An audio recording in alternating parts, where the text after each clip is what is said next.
मेरे लिए आज भी अगर कोई बोलते हैं वर्कशॉप करो तो मुझे लगेगा थोड़ा सा नकली है। तो I want to ask you Avneesh ji, नकलीपन नहीं लगता वर्कशॉप में? Sometimes simplicity is the toughest thing to get. 60 फिल्मों में जिन जिन में हमने एंजॉय किया है बनाना वो सब चली हैं, जिनमें हमने एंजॉय नहीं किया वो नहीं चली है। अवनीश में जब देखता हूँ तो हम दोनों में फ़र्क है, क्योंकि मैं थोड़ा सा maybe it is age के साथ, एक्सपीरियंस के साथ, I don't know Avnish whether you agree with me, but I am more of a team person.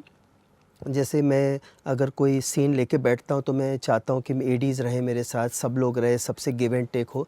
But Avnish I think is a much more a loner person, जो अपने I don't know whether I am right, but he likes to कुछ साथ में लिख के then he would narrate. So to that extent we are two different people. I am Avnish a little more putting it all on paper, but he has a little more in the mind. He has the same clarity.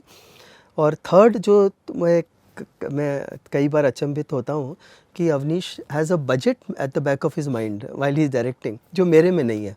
तो to that extent he is more thorough कि हाँ ये इतना खर्चा हो रहा है, इतनी जल्दी ये शॉट कंप्लीट करो। तो he is more of a producer at shoot than me, which is a very good thing, जो help होगा।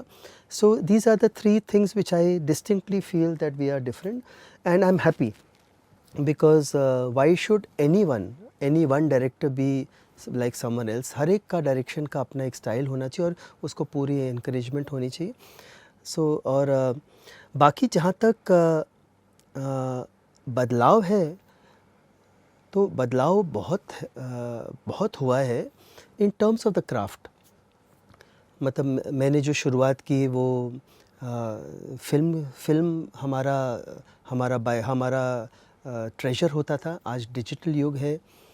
मैंने जब शुरू किया तो रिकॉर्डिंग्स में पूरे सिम्फनीज़ होते थे, ऑर्केस्ट्रा होते थे। आज सब एक म्यूज़िशियन आता है, सैम्पल करके चला जाता है। तो technique will go, singers Lata ji 1 गो में गाती थी, आज सिंगर आता है गाता है। सो ये तो चेंज रहेगा ही।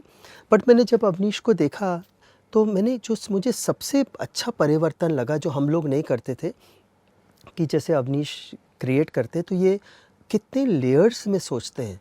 हम लोग जब किरदार बनाते थे पहले तो हम लोग ये सोचते थे कि हाँ ये एक हीरो है, एक हीरोइन है, एक नेगेटिव है, एक है, तो कभी ग्रे नहीं होते थे। आज अवनीश और राजवीर पलोमा से जब डिस्कस कर रहे तो मैंने देखा कि कितने शेड्स हैं और क्यों कर रहा है बहुत इंपॉर्टेंट है इन लोगों के लिए। मैं राइट, क्यों कर रहा है? हम लोग के लिए क्या होता था, जैसे हम लोग के हाँ एक जीन पहनेंगे, टी शर्ट, क्यों नहीं, अच्छा लगेगा फील। हम लोग कभी सोचते ही नहीं थे कि मुस्कुराना क्यों है, बस मुस्कुरा दो थोड़ा। तो ये पॉइंट। और दूसरा वर्कशॉप्स बहुत करते हो हम लोग अवनीश, तुम लोग। मेरे लिए आज भी अगर कोई बोलते हैं वर्कशॉप करो तो मुझे लगेगा थोड़ा सा नकली है। तो I want to ask you Avneesh ji, नकलीपन नहीं लगता वर्कशॉप में कभी, जैसे आप लोग? नहीं, I don't think so.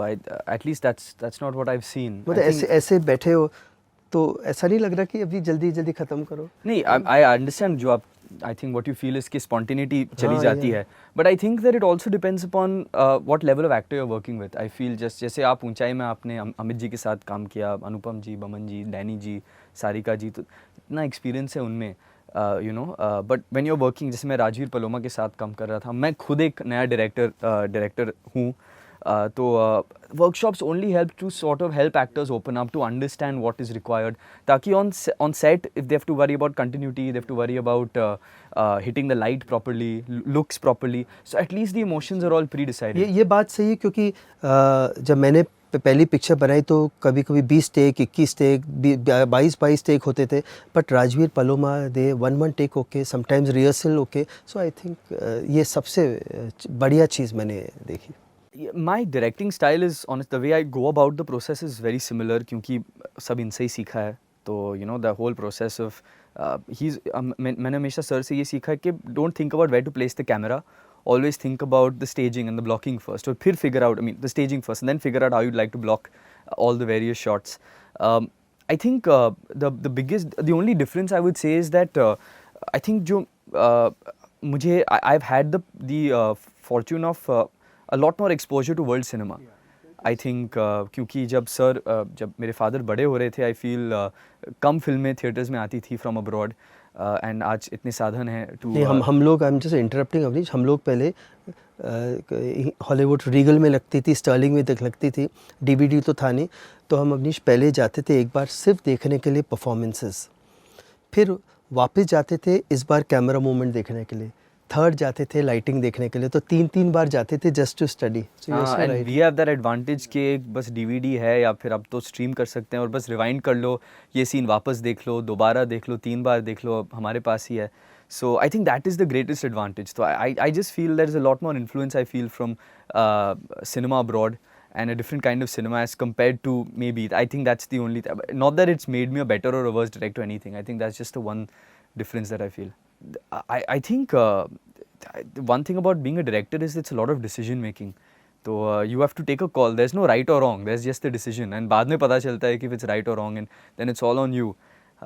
That's the beauty of being a filmmaker, that you have the ultimate say, but at the same time वो एक डर रहता है कि अरे गलत कुछ डिसाइड कर लिया तो, एंड होता ही है, you can't be right all the time. इतने 1000 चीज़ें, 10,000 चीज़ें डिसाइड करनी है हर दिन when it comes to anything. And you're also responsible to your producers as well for making the right film, to your technicians, to your actors, because they're trusting you. You have to live up to that trust. So I think that वो ज़रूर मुश्किल रहता है, that you know that stress is always going to be there, but there's also that's also part of the joy of filmmaking as well. So I that's what I would say is probably the most I would most challenging I would say Awanish, मुझे लगता है ना आज इतने 7 फिल्में हो गए, 500 दिन की शूट कर लिया, पर अभी भी मुझे एक भय लगता है कि ये सीन नेचुरल लगेगा कि नहीं. ये हो सकता है अवनीश, क्योंकि मेरे फिल्म ज़्यादा फैमिली ओरिएंटेड होते हैं, तो वो मुझे हमेशा डर लगता है कि ये नेचुरल लगेगा कि नहीं. फैमिली ऐसा नहीं लग जाए कि कोई जैसे कोई कोने कोने में बैठ के बात हो गई है. मुझे हमेशा डर लगता है. और एक, आई don't know whether you feel, but मुझे हमेशा वो जो सीन होता है वो पहला कहाँ से शुरू हो वो बहुत इम्पोर्टेंट. वो कई बार नहीं आता तो नहीं आता, क्योंकि हर एक सीन का एक स्टार्ट होता है. चाहे कोई कमरे में आएगा, चाहे कुछ लाएगा, कुछ करेगा, कुछ कहेगा, तो वो जो स्टार्ट होता है तो कई बार रात को सो नहीं पाता. इतनी सीन्स हो गए, इतने फिल्म में, आई डोंट नो नहीं बिल्कुल कहाँ से शुरू करें. इट्स लाइक यू स्टार्ट जैसे अगर मैं कोई बिजनेस मीटिंग में जाए तो गुड मॉर्निंग से शुरू हो या हेलो से शुरू हो, या कैसे हम बात करें कि नहीं मुझे आपसे ये पैसा लेना है, तो वो जो कॉन्वर्सेशन कैसे शुरू हो, आई थिंक वो एक as a director I would say is my little fear which riot remains. नहीं अब आपने अभी बोला तो definitely I completely agree with that. You know, खासकर जब प्री प्रोडक्शन में वक्त नहीं मिला हो, लंबा शेड्यूल है, आपको लोकेशन पता नहीं, आप पहुंच जाते हो. हम थाईलैंड में शूट कर रहे थे और एक पार्टी का सीक्वेंस था, तो अब मुझे पता ही नहीं था, बिकॉज लोकेशन लॉक हुआ नहीं था. लोकेशन जो हमने लॉक की थी रैकी में वो फिक्स नहीं हुई थी, तो हम पहुंच गए फिर उस नए लोकेशन पे, और मुझे बिल्कुल पता नहीं है कि कैरेक्टर्स कहाँ पे खड़े रहेंगे, कैसे आपस में बात करेंगे. सीन लिखे हुए थे, I knew what had to be done, but how do you do it in an interesting way, in an dynamic way, क्योंकि the worst thing you can do, जैसे सर ने कहा कि इट लुक्स ऑर्डिनरी और it looks unnatural, तो definitely वो दिमाग में तो रहता ही है. और मुझे याद है कि मैंने सबसे कहा मुझे 1 घंटा बस छोड़ दो लोकेशन पे, थोड़ा मैं सोच लूँ. फिर भी समझ में नहीं आया, फिर एडी टीम को बुलाया, sir was there, sir also help me out just to figure out how do you make it look natural. और बहुत बार ये भी होता है for my first film, and maybe as a human being, खुद के दिमाग में आप कॉम्प्लिकेट कर लेते हो चीज़ें. यू नो, आप ओवर थिंक कर लेते हो कि नहीं यहाँ से ये थोड़ा ये डायनामिक नहीं रहेगा, इसमें कुछ और चाहिए, इस पर कुछ और चाहिए. Sometimes simplicity is the toughest thing to get. So that is one thing which I completely agree. मेरे साथ भी हुआ था ये मेरे प्यार क्या का सीन था, दाम चुकाऊंगा 5 स्टार होटल का, आलोक जी का मेन सीन था. तो कुछ ऐसा हुआ कि हम राउंड द क्लॉक शूट कर रहे थे और मौका ही नहीं मिला इसके लिए अच्छा, कई बार क्या हो जाता है, डायरेक्टर बोलता नहीं इसको तो मैं ऐसे जमाऊंगा, ऐसा जमाऊंगा. वो जमाने के चक्कर में सोचता है, इतने वेरिएशन सोचता है, कंफ्यूज हो जाता है कहाँ से कौन सा बेस्ट है, क्योंकि हमें मालूम था सीन. तो आई वॉज नॉट क्लियर. और कुछ ऐसा हुआ अवनीश की, उसमें अजीत वाचानी जी को जाना था, आलोक जी को सुबह बुलाना था, तो अब मेरे कुछ तैयारी नहीं थी, और मैंने आलोक जी को खड़ा किया, मैंने कहा लुक लेफ़्ट करके आप डायलॉग बोल दो. अब मुझे मालूम नहीं कि मैं कहाँ किसको लेफ़्ट करूँगा, राइट करके. तो पार्ट ऑफ लर्निंग कि तो दिक्कत होती है कहीं, हर एक डायरेक्टर, कोई भी डायरेक्टर हो, कि अगर आप राहुल रवेल की बुक पढ़ें, राज कपूर जी को, उसमें भी लिखा है कि इवन राज साहब ने 2-3 दिन शूटिंग की नहीं बॉबी पे, बिकॉज कहाँ से शुरू करूँ मैं. हम तुम कमरे में बंद हो, तो कई बार ऐसे this is creativity, craftsmanship. I think it matters. 100% it matters. At least for me, someone has trusted you with investment. You know, आप पे बाजी लगाई है, तो you want that investment to come good. At least पैसा हारे नहीं. You know, जैसे कि father said, I actually started with production myself यहाँ पे. My education is also in finance and accountancy, so दिमाग definitely वहाँ जाता तो है. Avnish refers to the budgets of a movie more than me. But I think, but that's also important, you know, it's important to keep that in mind. So I think that every director should have that sense of responsibility. Of course, don't let it get in the way of making a good film. You know, बहुत बार ऐसे penny wise pound foolish हो जाते हैं कि यहाँ पे budget हम कम कर रहे हैं, पता चला कि अच्छा हमें product मिला नहीं है. But in terms of box office, 100% सोच तो वहाँ जाती है. But I've learned from my father that that's not in our hands. So what's not in your hands is not something that you should think about. And go with the basic aim कि अगर आप अच्छी film बना रहे हैं तो people will appreciate it. So focus on making the best film you can. Of course, marketing and all of that is there to try and sell the film properly. But your job as a director is to make the best film you can and trust that anything made with quality, anything that people like, it will be rewarded in the box office. At least that's how I'm keeping myself sane at this point of time. जब मैं शुरू कर रहा था अपना career, तो definitely मेरे दिमाग में था कि ये पिक्चर चलनी चाहिए, बॉक्स ऑफिस पे हिट होनी चाहिए, for uh company, for us, for.